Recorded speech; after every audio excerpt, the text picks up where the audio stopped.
Di bulan Ramadan ini, selain memberi berkah dan menyelilingi dengan teman-teman yang kita sayangi, bulan ini, bulan dimana bisnis cuannya bisa berkali-kali lipat dibanding bulan-bulan biasa. Dan gue gak bercanda, gue kenal banyak banget teman gue pebisnis yang siapin bulan Ramadan ini dari 6 bulan sebelumnya, bahkan siapin inventory. Yang beberapa bisnis, sales tahunannya, pendapatan tahunannya itu 50% tuh bener-bener cuma di menjelang Ramadan. Which is crazy. Dan sebenarnya make sense, karena kita tinggal di negara yang mayoritas merayakan Lebaran. Kita bakal bedah kenapa bisnis-bisnis itu cari ladang cuan pas Ramadan. Dan 4 fase Ramadan yang dipakai dari setiap bisnis, setiap freelancer, bahkan pekerja profesional untuk maksimalin pendapatan mereka. Tapi 4 fase ini kayaknya berubah di tahun ini karena situasi global, nanti bakal gue ceritain juga. Tapi chapter pertama yang paling penting, kalian subscribe. Oke, enggak. Chapter pertama, spending habit. Kalian harus tahu real data-datanya. Kenapa Ramadan jadi banyak banget ladang cuan bisnis-bisnis di hampir semua industri. So, ini data dari Nielsen ya. Konsumen di Indonesia typically spend hampir 30% lebih di bulan Ramadan dibanding bulan-bulan biasa. Mau itu clothing, grocery, home appliance, dan ada behavior tertentu cuma belanja barang itu di Ramadan. Kalau secara whole, 2019 BPS pernah keluarin ini. Sales retail itu naik 18,5% sebelum Lebaran. Makanan minuman naik 22,3%. Fashion sampai 17,3%. Tapi pengalaman gue sama teman-teman gue ya, ada beberapa fashion yang naiknya bahkan di atas 100%. Nanti kita bakal bahas. And ya kita nggak usah lupa yang obvious ya. Di Lebaran kan orang pulang kampung. Transportasi, pariwisata, penerbangan naik 11,7%. Di 2022, KAI bilangnya naik kereta lebih dari ekspektasi, yaitu 139%. Kalau data dari Waze, trafficnya ya, dia meningkat 35% di hari raya. Banyak orang mudik, balik keluarga, membawa sesuatu. Yang sebenarnya, angka tadi tuh nggak nge-represent situasi sebenarnya. Realitanya, kalian pasti tahu banyak teman-teman dekatnya juga ada yang spend jauh di atas 30%, khusus di bulan-bulan festif kayak gini, di produk atau service bisnis-bisnis sekitar. Kenapa ini happen? Kita harus ngerti dulu 4 fase Ramadan, chapter 2. Yang pertama, pre-Ramadan, the 2-week preparation phase. Jadi persiapan 2 minggu,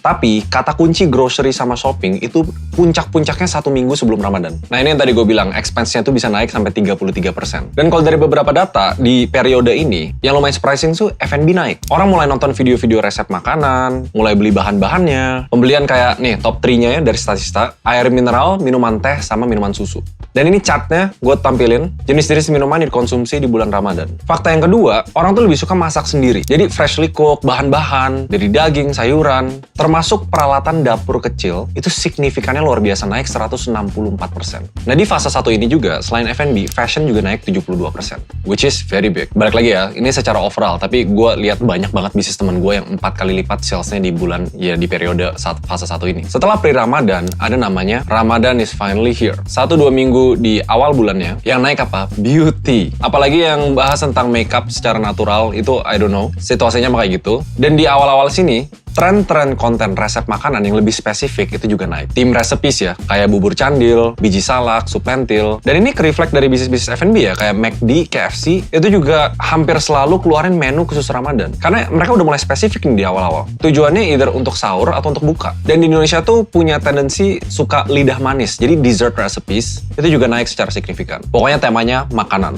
Khusus cowok 77% interestnya, fokus ke barbecue sama food entertainment. Cewek 44% lebih fokus ke dessert sama resep makanan. Nah ternyata ada satu lagi yang lumayan naik di fase 2, yaitu gaming. Bukan cuma main game ya loh, tiba-tiba viewership di streaming game di YouTube itu naik di fase ini. Dan pernah dilakukan survei di 2020, 46% orang tuh spend more time, lebih banyak waktu untuk main game di bulan Ramadan. Di fase ini. And valid aja, gue sebelum Ramadan aja sering main game. Dan hal yang lagi menarik yang gue lagi kolaborasi itu Rise of Kingdom. Strategis sih mereka masuknya di konten ini, sama ya gamenya juga sekalian game strategi. Dulu dia sempat BA, Deddy Corbuzier sama nih beberapa artis lain, dan dia sempat ranking 1 game strategi di Android Play Store. App Store segini. Gamenya itu peperangan, dan gara-gara gue suruh editor gue ikut download, dia nyaranin gue pakai peradaban Arab. Cavalry attack-nya naik 5%, katanya lagi meta banget. Ya udah gue ikutin aja, karena dia emang suka riset-riset gitu game yang bagus yang gimana. Dia maniak soalnya. Kalau nggak ngedit kerjaannya main game HP. Terus bisa main bareng sama teman-teman gitu, ngelawan kerajaan lain. Dan editor gue sendiri udah lead 100 orang di guildnya. Kira-kira tampilannya gini, kalau kalian nggak percaya itu seru. Intinya posisiin diri jadi kayak raja atau komandan. Ya kita harus pikirin strateginya buat menang. Nah di bulan Ramadan ini mereka lagi ada Rise of Kingdom, Ramadan Welfare Super Value Package. Kota bersinar di padang pasir. Itu 90% off. Nah kalau di bulan ini kalian login, kalian bisa kesempatan dapat Avatar Frame Limited Kembang Api Kota Kuno. Tapi limited ya di periode ini.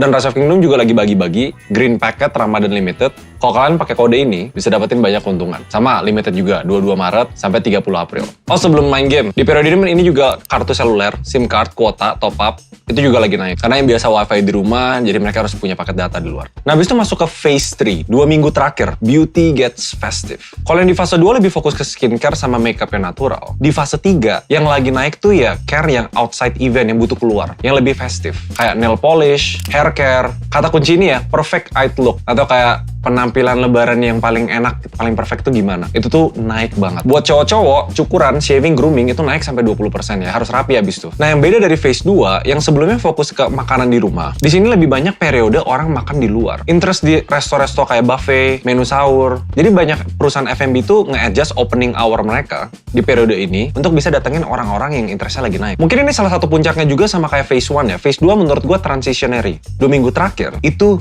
gift. Jadi, aduh ini gila sih, ini market ini untuk bagi-bagi pas lebaran itu tuh naiknya signifikan banget. Kalau kalian punya bisnis yang fokus ke hampers, termasuk fashion, termasuk kayak aksesoris, yang sifatnya buat pemberian, bahkan yang niche banget pun itu naiknya signifikan.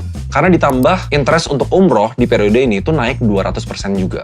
Ya secara nggak langsung logistik, travel, pariwisata juga ikut naik. Nah tapi ada fase terakhir yaitu post Ramadan, setelahnya. Ini sekitar 1-2 minggu pas orang udah ngerayain lebaran, orang kira kayak belum langsung back to normal. Enggak, sekarang ini temanya travel bug. Orang mulai searching tentang liburan, penerbangan, hotel, pantai, kota, dan sebelum mereka balik ke old habit. Dan ini periodenya lebih pendek, kayak di puncaknya banget di 1-2 hari pertama, 3 hari pertama, itu bisa kenaikannya hampir 3000% di peralatan masak itu selama Idul Fitri ya. Tapi bukan buat dipakai sendiri ya, beda sama fase sebelumnya. Ini buat hadiah. Cuma di sini bakal udah mulai balik lagi ke normal. Cuma kebayang nggak, 4 fase ini tuh ternyata ngubah cara orang dan consumer behaviornya tuh dari nggak pengen beli sesuatu jadi kayak gue harus beli sesuatu. Dan trust me, bisnis-bisnis tuh tahu tentang fakta ini. Dan mereka bener-bener pakai momentumnya untuk ningkatin banget opportunity mereka, maksimalin sales. Gue ulangin lagi ya, ada yang 50% dari penjualannya itu bener-bener sekitar bulan Ramadan. Bayangin kalau kalian kehilangan 50% sales itu. Tapi mungkin di tahun ini yang agak beda, di chapter terakhir, ada beberapa adjustment. Sebenarnya kan kita tahu 2023 secara global ya, tidak baik-baik aja. Sebenarnya ada juga efek-efeknya ke Indonesia. Ada sentimen dan psikologi orang untuk lebih berhati-hati karena dengar fit layoffs, beberapa bisnis kesusahan, startup susah cari dana, harga-harga beberapa naik, bikin beberapa bisnis susah. Jadi di sini orang agak sedikit lebih berhati-hati. Walaupun beda, tapi tetap nggak ngubah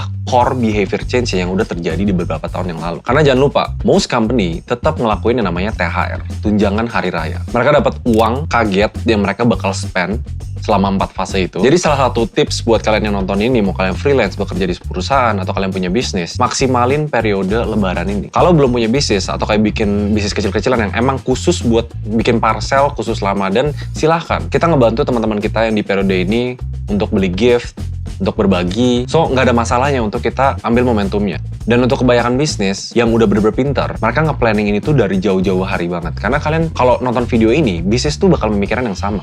Mereka bakal rebutan slot untuk dapat attention kalian pas bulan Ramadan di hampir semua industri. Karena ujung-ujungnya orang kalau beli gift, mau itu industri, mau fashion, beauty apa, mereka bakal pilih 1 atau 2 atau 3 lah maksimal. Nggak mungkin kayak mereka beli semua industri untuk gift orang. Gunain behavior ini. Ada 41% kenaikan social media, 79% orang kenaikan search online untuk belanja.